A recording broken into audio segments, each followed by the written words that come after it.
Две собаки. Дворовый верный пес Барбос, который барского усердно службу нес, увидев старую свою знакомку, Жужу, кудрявую баллонку, на мягкой пуховой подушке на окне, к ней ластяся, как будто бы к родне. Он с умиления чуть не плачет, и под окном визжит, вертит хвостом и скачет. Ну что же, жутко, как живешь с тех пор, как господа тебя в хоромы взяли? Ведь помнишь, на дворе мы часто голодали. Какую службу ты несешь? На счастье и грех роптать, Жужутка отвечает. Мой господин во мне души не чает. Живу в удовольствии и добре, и ем, и пью на серебре. Резвлюсь с барином, а ежели устану, валяюсь по коврам и мягкому дивану. Ты как живешь? Я, отвечал Барбос, хвост плетью опустя и свой повеся нос.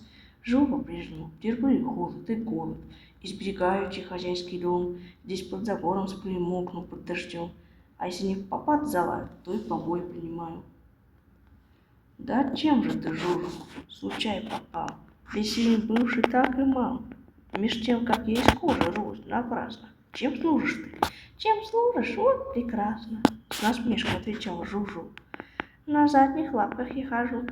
Как счастье многие находят, лишь тем, что хорошо на задних лапках ходят. Свинья. Свинья на барский двор когда-то затесалась. Вокруг конюши там и кухонь наслонялась, в ссору, в навозе извалялась, в помоях по уши досыта накупалась, и из гостей домой пришла свинья свиньей. Ну что ж, Хавронья, там ты видела такого? Свинью спросил пастух. Ведь идет слух, что все у богачей лишь бесит да жемчуг, а в доме так одно богатее другого. Хавронья хрюкает. Ну, право, будет вздор. Я не приметила богатства никакого. Все только лишь навоз да ссор.